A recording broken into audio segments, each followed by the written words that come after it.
किसी भी हिस्से में आप जाइए, वहां पर अगर हेल्थ सर्विसेज की बात आ रही है तो हमारा वो सरकारी सिस्टम इस वक्त 24 घंटे दिन रात एड़ी चोटी का जोर लगाकर इस महामारी को रोकने और इससे बचाने के लिए जी जान से लगा हुआ है।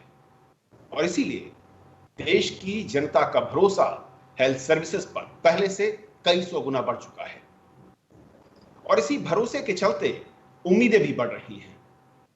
लेकिन सवाल यह है कि कोरोना महामारी के बाद ये उम्मीदें जब सातवें आसमान पर होंगी, तब हमें हेल्थ सर्विसेज को कहां पर और कैसे खड़ा करना होगा, कितना दायरा बढ़ाना होगा, उसके लिए चुनौतियां क्या हैं, और क्या वो इलाके, क्या वो क्षेत्र होंगे जहां पर हम पब्लिक हेल्थ सर्विसेज को एक्सपैंड करने की सोच सकते हैं, उसको मजबूत करने की सोच सकते हैं, और इसके लिए क्या कदम हमें उठाने होंगे। हमारे साथ 3 खास मेहमान हैं आज इस चर्चा में। हमारे साथ डॉक्टर एस के सरीन है, डायरेक्टर हैं Indian institute of liver and biliary sciences new Delhi से। सर बहुत बहुत स्वागत सरीन साहब। हमारे साथ डॉक्टर समन सिंह हैं, डायरेक्टर हैं एम्स भोपाल से। सिंह साहब बहुत बहुत स्वागत आपका भी। आर के श्रीवास्तव सर हमारे साथ हैं, फॉर्मर डायरेक्टर हैं director general health services government of India से। श्रीवास्तव सर बहुत बहुत स्वागत आपका भी। शुरुआत में करना चाहूंगा श्रीवास्तव सर आपसे ही, जब कोरोना महामारी का आज का संकट हम देखते हैं पूरे देश में, और इसमें कहने में किसी को गुरेज नहीं और कोई दो राय भी नहीं कि हमारा सरकारी हेल्थ सिस्टम इस वक्त 24 घंटे जी जान से लगा हुआ है, और इसीलिए एक बार फिर यह साबित होता है कि किसी भी देश में, और हमारे जैसे देश में जहां पर आबादी इतनी ज्यादा हो, विविधता इतनी ज्यादा हो, वहां पर सरकारी हेल्थ सिस्टम के सहारे ही हमारे जन सुरक्षित हैं, उनका स्वास्थ्य सुरक्षित है। कैसे देखते हैं आज के इस दौर में इस हेल्थ सिस्टम को आप? देखिए, मैं थोड़ा सा आपको बताता हूँ। हेल्थ और एजुकेशन दो एक ऐसे सब्जेक्ट है जो सरकार को ओन करने चाहिए, सरकार को चलाने चाहिए, और ऐसा शुरुआत में भारतवर्ष में हुआ था। 90 के अंदर शुरू हुआ और धीरे धीरे करके private health system, private medical college, private production of doctors, ये सब बढ़ता चला गया।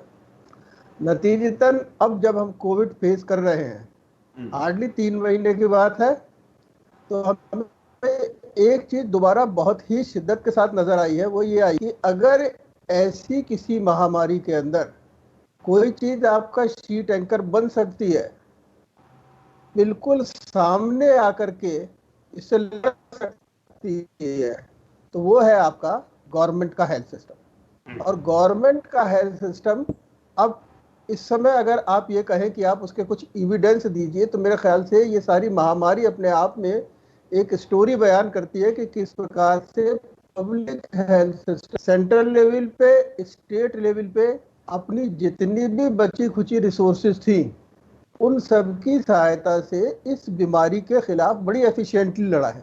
मैं डॉक्टर की बात नहीं कर रहा, मैं नर्सिस की बात नहीं कर रहा, मैं मेडिक की बात नहीं कर रहा, मैं सबकी पूरे सिस्टम मैं बात कर रहा हूँ उस सिस्टम की जो कि 3 टियर पे चलता है। उन 3 टियर के अंदर प्राइमरी हेल्थ केयर भी है, सेकेंडरी भी है और टर्शरी भी है। ये ऐसी कोई बीमारी जो धीरे धीरे करके नीचे तक नहीं जाएगी।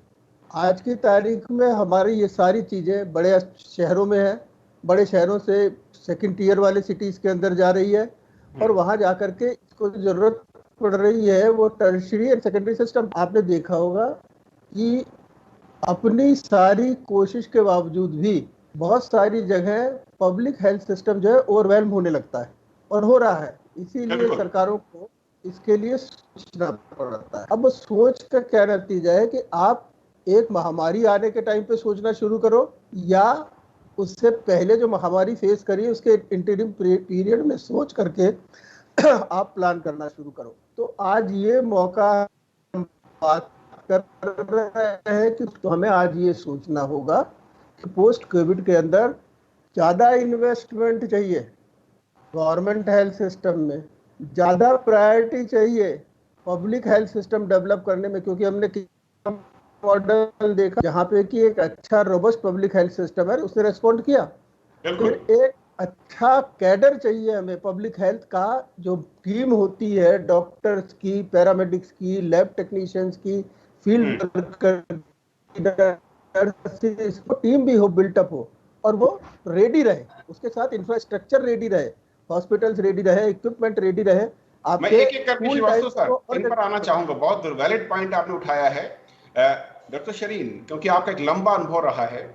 अगर हम आज के दौर को समझें, और मैं ये नहीं कह रहा हूं कि प्राइवेट जो हेल्थ सपोर्ट सिस्टम है वो काम नहीं कर रहा, लेकिन जैसा कि कहा श्रीवास्तव सर ने बहुत अहम है कि इस दौर में अगर एंकरशीट की भूमिका हम देखते हैं तो वो हमारा गवर्नमेंट हेल्थ सर्विसेज, वो सेक्टर, वो मैं कहूँ कि स्टाफ, वो पूरा का पूरा अमला वो मेन रोल पर देखता है। आफ्टर कोविड कैसे देखते हैं इन उम्मीदों को और जरूरतों को, अगर इस देश को समझें?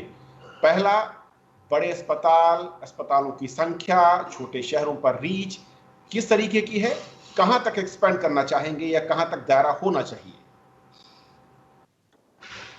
देखिए, बहुत अहम सवाल है और आपने बहुत सेंसिटिव और एक तरह से फार साइटेड टॉपिक चुना है। इसके कई छोटे छोटे इशू हैं। पहला कि जितने हमने 2 महीने के अंदर चेंजेस हेल्थ सिस्टम में, या जो उठापटक 2 महीने में देखी, वो आप समझ लीजिए 4 डेकेड्स में नहीं देखी। The whole medicine of last 2 months is different than the whole medicine of last 4 decades. And इसके रीजंस क्लियर हैं कि इमरजेंसी ऐसी आई जिसके बारे में लोगों को पता नहीं था, और गवर्नमेंट ने, सब लोग गवर्नमेंट की तरफ ही देख रहे थे, और गवर्नमेंट के सिस्टम्स ने, पॉलिसी मेकर्स ने, जो लीडर्स हैं उन्होंने, डॉक्टर्स ने और पैरामेडिक्स ने, सब ने मिलके एक कमाल का काम किया है। मुझे लगता है कि ये अपने आप में एक मिसाल है, और किसी कंट्री में इतना ज़्यादा कलेक्टिव एफर्ट शायद ही कहीं हुआ। चाहे एनएचएस देख लीजिए, चाहे यूएस देख लीजिए। I think Indian system, both policy makers as well as the medical staff has done exceptionally well. इसके कई एक और भी पहलू हैं। आज सुबह के न्यू इंग्लैंड जर्नल, जो हमारा बेस्ट जर्नल माना जाता है, उसमें एक आर्टिकल आया। उस आर्टिकल में लिखा है कि number of deaths due to non covid causes are likely to be more than due to COVID.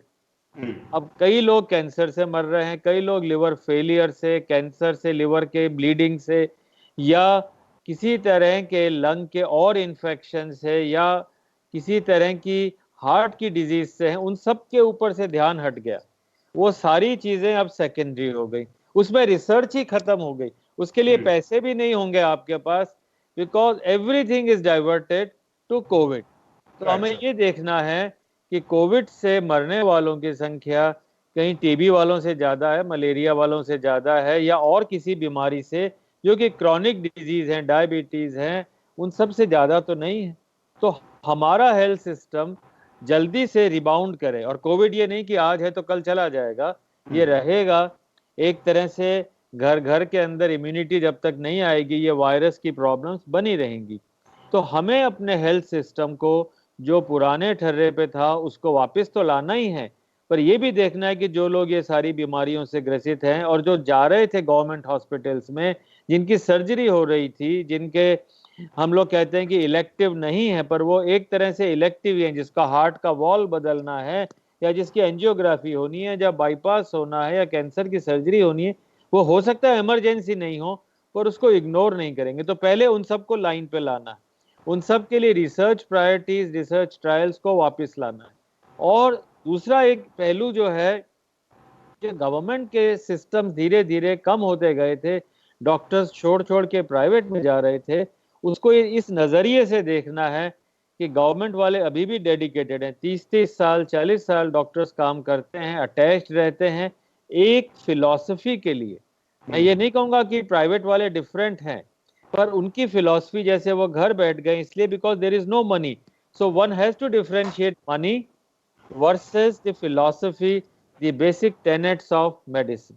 तो उसके हिसाब से अगर हम अपने हेल्थ सिस्टम को रिवैम्प करें, हमारा अगर हेल्थ का बजट गवर्नमेंट सेक्टर के अंदर 2.5 to 3% हो, जो अभी 1% या उसके कम है, तो मुझे लगता है हमें एपिडेमियोलॉजिस्ट की जरूरत है, पब्लिक हेल्थ स्पेशलिस्ट की, इन्फेक्शियस डिजीज स्पेशलिस्ट की, इन सब की जरूरत है, जिससे नेक्स्ट टाइम में कोई ऐसी प्रॉब्लम नहीं आए। एक और पहलू है इसका कि गवर्नमेंट ने हर चीज फ्री कर रखी थी। मुझे ये लगता है कि health is of course important, to be given as free. It is a right, but also government system should become self-sustaining, so that when the emergency come, they can create their own island. जैसे कई AIIMS हैं, कई ऐसे institutes हैं जो कि थोड़े से ऑटोनोमस हैं, उनको बहुत अच्छे सिस्टम के तरह से हर इमरजेंसी के लिए अपने आप तैयार रखना चाहिए। तो मुझे लगता है कि आगे आने वाले next 3 to 6 months we should plan out. Through you, I think you have made us all think how we should go ahead in the health sector, in the government, and how can we re-weaponize, re-strengthen this area. बिल्कुल doctor Samran साहब, जिस तरीके से आप क्योंकि एक AIIMS को संभाल रहे हैं इस वक्त, और ये एक नई पहल थी जो शायद एक ऐसा एक्सपेरिमेंट जो हम देख रहे हैं कि जिसके नतीजे शायद इस महामारी के दौरान सबसे बेहतर दिख रहे हैं, क्योंकि पहला सेंट्रलाइज सिस्टम दिल्ली पे ज़्यादा लोड होता था, और अब जब अलग अलग शहरों में अलग अलग राज्यों में खुले, कहीं ना कहीं उसका फ़ायदा आम जन को मिल रहा है।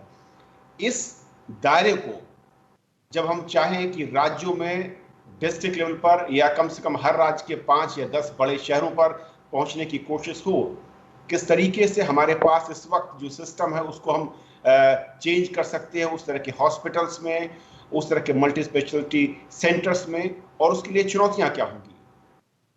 जी, जैसा कि डॉक्टर सरीन ने भी कहा, और आपके टॉपिक से रियली वेरी, जब आपसे डिस्कस हुआ तो बड़ा इम्प्रेस्ड हुआ मैं कि आपने इस तरह का टॉपिक आपने उठाया है जो यूजुअली सरकारी चैनल्स नहीं उठाते हैं। सो आई कॉम्प्लीमेंट फॉर दैट। ये एक्चुअली मैं कहूँगा कि कोविड ने जस्ट लाइक HIV से भी ज़्यादा इस बीमारी ने, रादर जो एपिडेमिक है, इसने बहुत कुछ हमको सीखने के लिए मौका दिया है। मैं इस बात को मानता हूँ। और वो किसको दिया है? प्राइवेट वाले जैसे हम बात कर रहे हैं उनको भी दिया है, और उनकी साइकोलॉजी, डॉक्टर साहब ने जैसे बताया, सरीन साहब ने, कि हमको और उनको समझने को मिला कि कब जब जरूरत पड़ेगी तो कितने वो आगे तक आएंगे और कितने दूर चल के वो रुक जाएंगे। और ये भी हमको मौका दिया कि हमारा सरकारी सिस्टम कहाँ पर खड़ा हुआ है।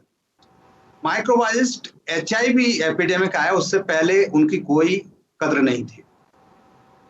उसके बाद जब आए उसमें बहुत सारे HIV एड्स के मरीज जब होने लगे तो उनमें बहुत सारे अपॉर्चुनिटी इन्फेक्शन होने लग गए।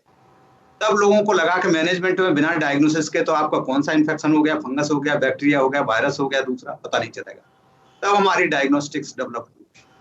कोविड ने हमको ये रियलाइज करा दिया कि माइक्रोबायोलॉजी की जो टेस्टिंग लेबोरेटरी हैं उनको सेकेंडरी मान लिया गया, और ज्यादातर जो लेबोरेटरी हैं वो प्राइवेट में चली गई। जैसा कि डॉक्टर श्रीवास्तव ने भी कहा, अनफॉर्चुनेटली जब पिछले 15-20 साल से जो ट्रेंड चला है कि एजुकेशन में जैसे है उसी तरह हेल्थ सिस्टम का प्राइवेटाइजेशन, और ये नॉट ओनली कि प्राइवेट प्रैक्टिस कर रहे हैं उसमें नहीं, एजुकेशन, मेडिकल एजुकेशन का भी जो प्राइवेटाइजेशन हुआ, आज की डेट में हमको मध्य प्रदेश का वो मिला है, मैंडेट मिला है कि मध्य प्रदेश की मेडिकल कॉलेजेस को हम देखें और उनको एंकरेज करें कौन सी लेबोरेटरीज जो टेस्टिंग में अपना हाथ बटा सकते हैं। और इसी तरह से बाकी जो मेंटर इंस्टीट्यूट्स हैं सारे 11 जोन में ICMR ने डिवाइड किया है। तो हम सब लोग देख रहे हैं। यू विल बी सरप्राइज्ड कि 90% जो भी थोड़ी बहुत जिनमें गुंजाइश है करने की, गुंजाइश में कह रहा हूँ, वो सरकारी सिस्टम में ही है। क्योंकि कम से कम उनके पास बिल्डिंग है, इंफ्रास्ट्रक्चर है, कम से कम ट्रेन्ड पीपल हैं। सरीन सर, मैं आपसे जानना चाहूंगा कि इंफ्रास्ट्रक्चर लेवल पर हमें किस तरीके से विस्तार और चैलेंजेस, ये दोनों कितने इंपॉर्टेंट होंगे नेक्स्ट फेज में हमारे लिए, अगर हम हेल्थ सिस्टम को देखना चाहते हैं आज के दौर में चुनौतियों के लिहाज से और बनाना चाहते हैं नए भारत के लिए? देखिए, 2010 में हम लोगों ने, जब मैं मेडिकल काउंसिल में काम करता था एज बोर्ड ऑफ गवर्नर्स, तो हम लोगों ने 2 चीज़ें प्रपोज की थी, एक नीट और एक नेक्स्ट। नीट था national eligibility cum entrance test, और दूसरा था नेशनल एग्जिट एग्जाम। उससे पहले तक सारे समय मेडिकल एजुकेशन यही था कि भाई कॉलेज कैसा है, कितनी जगह है, कितने टीचर्स हैं, कब आ रहे हैं, पर क्वालिटी पे कहीं भी ज़्यादा जोर नहीं था। तो नीट का with God's grace and everybody support कि नेशनल एंट्रेंस शुरू हुई, और अब एक लेवल के लोग ही उसके अंदर आ रहे हैं। और एक लैंप पोस्ट के नीचे पढ़ने वाला गरीब आदमी भी एक अच्छे टॉप क्लास इंस्टीट्यूट में आ रहा है।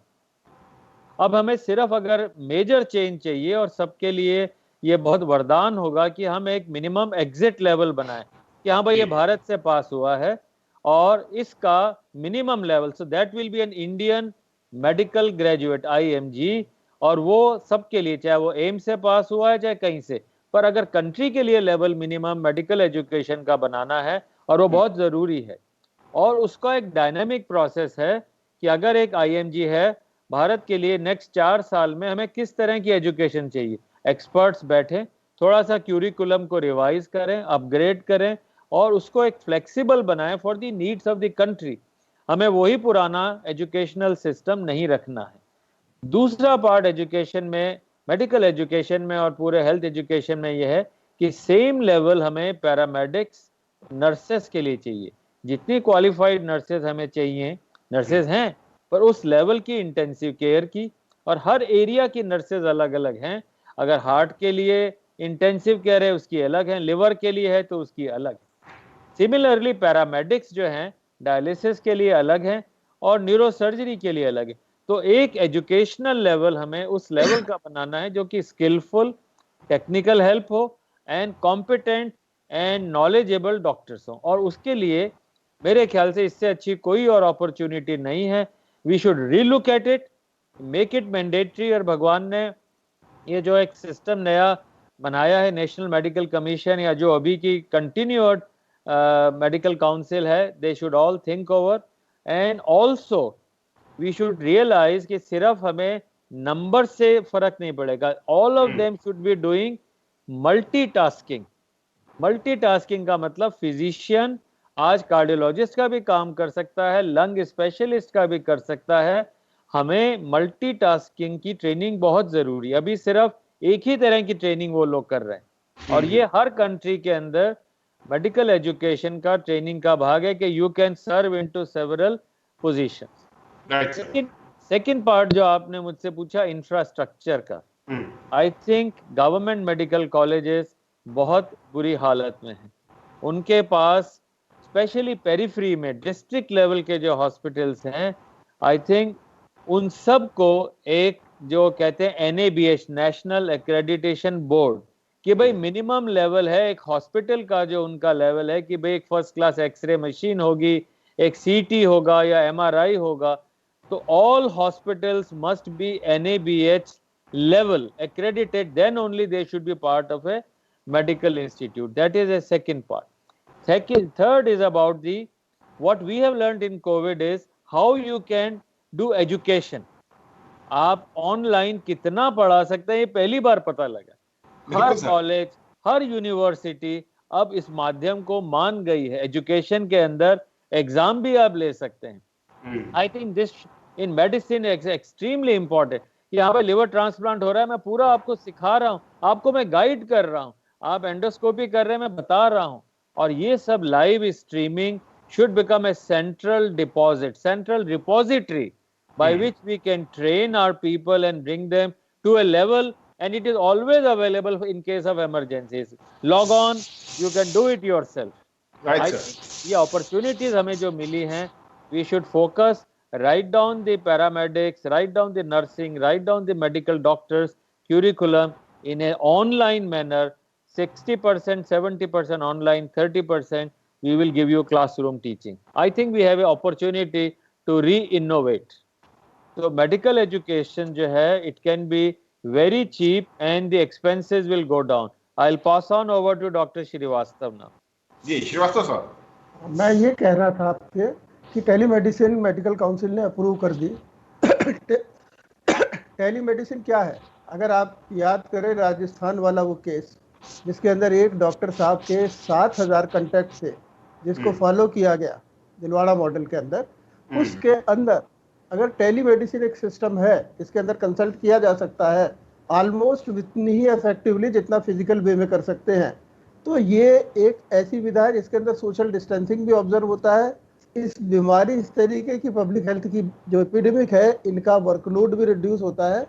तो टेलीमेडिसिन को और स्ट्रीमलाइन करने की ज़रूरत है। दूसरी चीज़ है जो डॉक्टर सरीन ने कहा कि खाली टेलीमेडिसिन ही नहीं, पब्लिक हेल्थ के अंदर जैसे आपका आरोग्य सेतु है, ये टेक्नोलॉजी है। आरोग्य सेतु सारी चीजों में बहुत सहायता करेगा, जो कि आप कंटेक्ट ट्रेकिंग में करते हैं, अपनी रिस्क असेसमेंट में करते हैं। ऐसे 85 और चीजें निकल के आई हैं इस 3 महीने का। जिस संस्था काम करता हूँ, हम लोग टेलीमेडिसिन रन करते हैं, तकरीबन 3-4 स्टेट में रन करते हैं। और मैंने ये देखा है कि टेलीमेडिसिन के अंदर number of consult, quality of consult, मैं नहीं कहता 100% उतना अच्छा होता है, लेकिन मैं ये मानता हूँ करीब 70-80% हो सकता है। तो एक इम्पॉर्टेंट सब्स्टिट्यूट बन के आ रहा है by reducing the demand of human resource qualified medical doctor at the primary health centre, जहाँ मेजर शॉर्ट। इसी तरीके से पब्लिक हेल्थ ट्रैकिंग में, इसी तरीके से आपका जो टेली डायग्नोसिस सिस्टम है, तो टेक्नोलॉजी को जितनी वृहद रूप में आज की तारीख में हमें एक एक्सपीरियंस करना, वो बहुत जरूरी है। मैं इसके साथ एक चीज और भी शेयर करना चाहूँगा कि कोई भी सिस्टम जो है ना, पब्लिक हेल्थ सिस्टम जो होता है वो होता है, एक कैडर के बिना नहीं काम चलता। तमिलनाडु में है, केरला में है, उनके रेस्पॉन्सेज स्ट्रॉन्ग रहे हैं, विदेशों में है।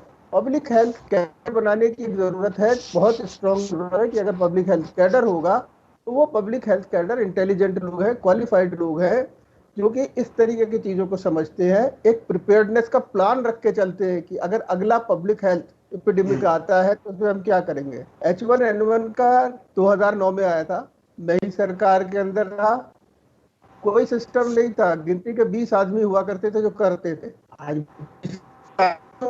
लेकिन ये 20 के 40 से कुछ नहीं होता, एक पूरा सिस्टम होना चाहिए जो सेंट्रल लेवल पे है, स्टेट लेवल पे है, डिस्ट्रिक्ट लेवल पे, टाउन पे। ये सारी चीजें तब होंगी जब इसके लिए प्रोपोर्शनेट इन्वेस्टमेंट आएगा। प्रोपोर्शनेट इन्वेस्टमेंट जो आज सरकार कर रही है उससे नहीं होगा।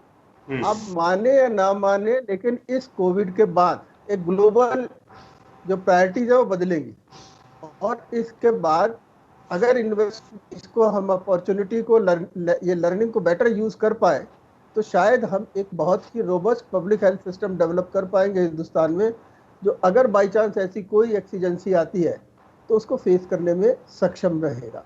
और ये एक्सीजेंसीज, ये इमरजेंसी डेफिनेटली आएंगी, ऐसा नहीं है कि नहीं आएंगी।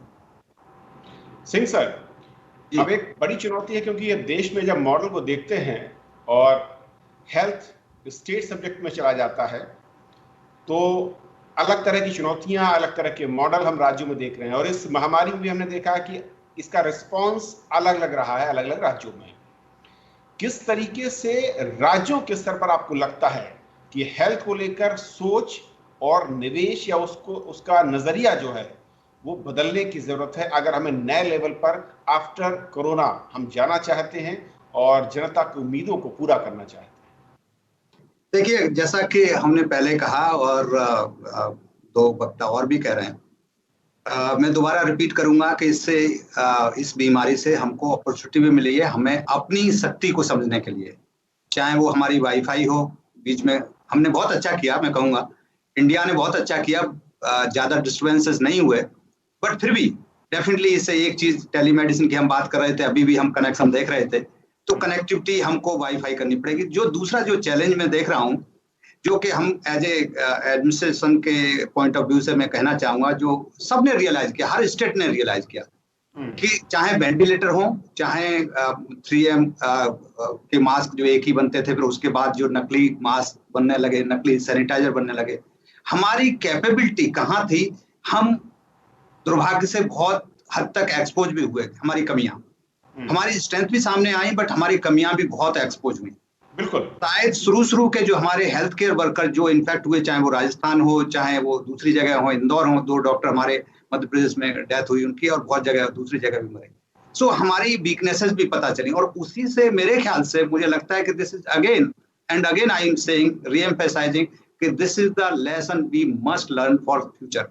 नाउ कमिंग टू दैट, हमारे पास आज की डेट में भी वेंटिलेटर हमने 1 महीने से ऑर्डर दिया हुआ है, सारी इंस्टीट्यूट ने, नॉट ओनली हम, बट सारी एम्स ने और सारे जो एपेक्स इंस्टीट्यूट ने दिया, लेकिन हमारे इंडिया में कोई बनता ही नहीं वेंटिलेटर, क्योंकि सारे बाहर से आ रहे हैं, बाहर भी ये प्रॉब्लम है। तो ये इस तरह की चीजों को हमको अपने आप को समझना पड़ेगा कि हमें सेल्फ सफिशिएंट होना ही पड़ेगा। नंबर 2, जो हम चीज देख रहे हैं कि इससे एक और चीज हमको क्या समझने को मिली, जो स्टेट मैटर होता है हेल्थ का, स्टेट्स भी रियलाइज कर रहे हैं वो आज की डेट में कि यस, उनके पास कंपैरेटिवली वेरी फ्यू स्टेट्स, अगर आप देखिए ज्यादातर स्टेट्स में बहुत ह्यूज डेफिशिएंसी है। आज सारे सेक्रेटरी, चीफ सेक्रेटरी हो, चीफ मिनिस्टर्स हो, सभी दे आर लुकिंग फॉरवर्ड। जितनी सारी सेंट्रल गवर्नमेंट के इंस्टीट्यूट्स हैं, they are much better placed. तो सारा बर्डन हमारे ऊपर आ रहा है। स्टेट सिस्टम, स्टेट मशीनरी में हेल्थ को प्रोबेबली जितना पैसा मिलना चाहिए उतना नहीं मिला। ये बहुत, आई थिंक इस समय बहुत जरूरत है। डॉक्टर सरीन ने कहा, मैं कई प्लेटफॉर्म पे और भी कह चुका हूँ कि जब तक, देखिए कोरिया का हम एग्जांपल देते हैं, कोरिया में ये हुआ वो हुआ। कोरिया की आप देखिए जीडीपी का कितना 4.2 हाईएस्ट जो वो उनका इन्वेस्टमेंट है हेल्थ में। इंडिया में कितना है 0.85%। हमको डेफिनेटली मिनिमम 1.5% तो करना ही पड़ेगा। आइडियली होगा 3%, बट 1.5% तो हमको करना ही पड़ेगा, चाहे वो स्टेट के थ्रू करें, स्टेट को आप पैसा वापस करें, या सेंट्रल गवर्नमेंट डायरेक्टली करे। ये सब चीज है। तीसरी चीज मैं बताना चाहूंगा कि इसने ये भी हमको लेसन दिया और हमको शायद करना भी चाहिए कि अब हमको कैपेसिटी बिल्डिंग पे करना ही पड़ेगा। सुरेंद्र सर, एक आखिरी मैं चाहूंगा क्लोजिंग कमेंट आपका। तमाम हमने चर्चा की आप एक्सपर्ट के जरिए, इनिशियली या मैं कहूँ कि तत्काल कोई 2-3 ऐसे कदम जो आपको लगता है कि अब स्टेट गवर्नमेंट हो या सेंटर हो, उनको फोकस करते हुए वहां पर शुरू कर देनी चाहिए अगर हमें भविष्य को देखना है और भविष्य में स्वस्थ रखना है भारत को? 3 चीजें मैं कहना चाहूंगा। भारत में कोई इनोवेशंस नहीं, ना मेडिकल रिसर्च के लिए पैसा। आज आपको किट्स चाहिए या वैक्सीन चाहिए, भारत का कहीं नाम ही नहीं है। कोरिया देख लीजिए, अमेरिका देख लीजिए। Our investment in research and health priorities must come back. Science and research should become a religion in medical colleges. Otherwise, there is no way forward. Second, health has to be understood as a necessity. अगर आप ये सोचें कि सारा budget हम बीमारी के लिए दें तो वो तो ठीक नहीं। हेल्थ के लिए, प्रिवेंटिव हेल्थ के लिए और प्रिवेंशन के लिए प्रायोरिटीज फिक्स होनी चाहिए कि भाई क्यों डायबिटीज हो, क्यों ब्लड प्रेशर हो, क्यों उसको बीमारी हो। थर्ड, सारे हेल्थ सिस्टम के लिए ये जरूरी है कि हम डॉक्टर्स को ही, पॉसिबली एजुकेटेड डॉक्टर्स को ही पॉलिसी मेकर्स की तरह लें। ओके सर, बहुत शुक्रिया आप तीनों मेहमानों का सर हमारे साथ जुड़ने के लिए इस बेहद अहम चर्चा में।